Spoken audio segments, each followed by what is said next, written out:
Well, this is a fun episode, a fun topic, because it's been said before that this story and this character was kind of like your baby. Why did this one? Um, why did this one resonate with you? Why did this pique your interest? Why were you so into this story? Is it because of the connective tissue with you and Taker early on, or something else?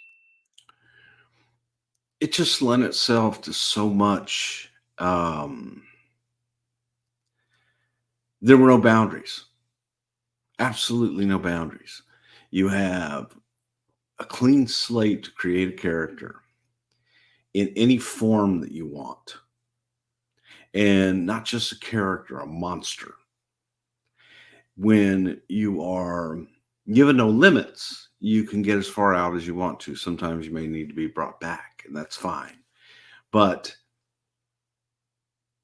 when you have no limits, you can really get out there and you can really get creative. And sometimes that creative comes from a place of absurdity and looking at things, with a tongue-in-cheek approach to start, and then you get to the point where,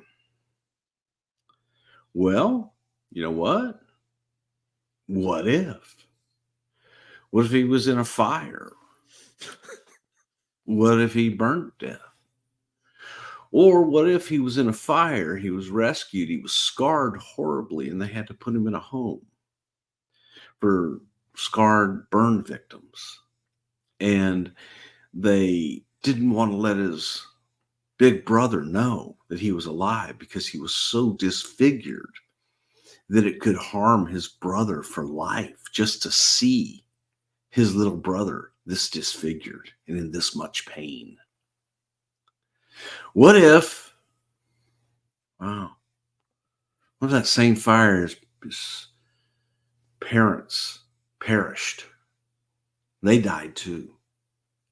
And he spends his entire life, he being the Undertaker, thinking that his baby brother and his parents are dead. His parents are dead. And all he had was the one man that took care of him, Paul Bearer. This one man took care of him his whole life and brought him to where he is today, Paul Bearer. He had already discarded that man as well, he being the Undertaker. But Paul had a secret. What if Paul had saved Kane and raised him as his own? And now Kane had grown up. Kane had become jealous. And Kane wanted nothing more than to destroy his older brother, who, from Kane's point of view, never came to see him in the home in which he lived, didn't love him, didn't care. And maybe there were people that were there that were feeding him information like, your brother doesn't care about you. He's a big, successful star now. You would have that jealousy. And we cover his body because he's so disfigured. You cover his face. And you can create all of these things. And then it lends itself to beyond, as we got into it later on. And you get into the fact that, oh my God, what if Paul Bearer, loyal to the parents, been there the whole time, been there, second father to the kids. What if he was having an affair with the Undertaker's mother? What if Kane's father was actually Paul Bearer? It could happen. Timelines lined up right. Could have happened. You never know. So you can do anything in creating a monster. Your only limit is your imagination. And so we started slow with, what we had and went from there.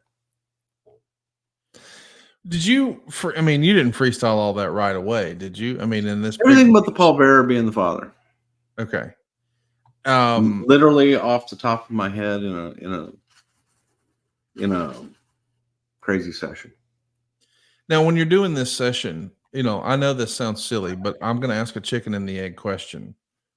Was Glenn Jacobs already on you guys' radar from the work he did in Puerto Rico and the work he did in Smoky Mountain in Memphis? And I mean, I know that he had been through the system before as Isaac Yankum DDS. He had been through the system before as Fake Diesel. Are you looking and you have this story and you're like, who can portray this? Or are you instead saying, hey, this is a good guy. He's reliable. He's hardworking. We got to find something for him. What's the inspiration, I guess? Do we have the idea and then he fits the bill, or we got to do something with that I was guy? looking for something for Kane, for Glenn. Okay. Yeah. And was there a concern, do you think, that, and I don't know the right word, we'll call it spooky and hocus pocus.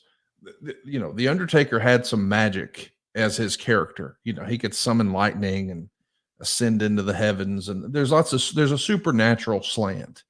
Was there a concern that with Kane that maybe that dilutes the original, or was it more of, hey, we need an opponent, this is a cool story?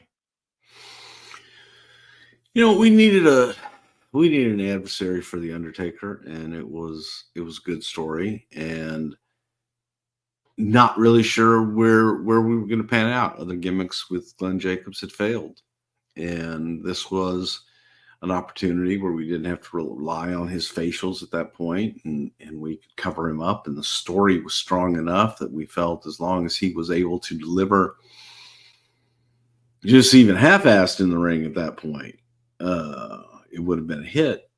That, look, you're going to give it a shot. You're going to go for it. And I think that most of us were thinking, this could be a one-off. Right. That's where I was going to get to. I don't think anybody would have predicted this last decade. It's like, yeah, when you lay out the story you just said, it sounds like, okay, that's a 3-month build. That's a 6-month build, maybe a year, but then it blows off and, he goes away. But this character really endured. That probably wasn't even the original idea, right? No, I was looking for an Undertaker specific story. Yeah. Everything about the story was tied to the Undertaker.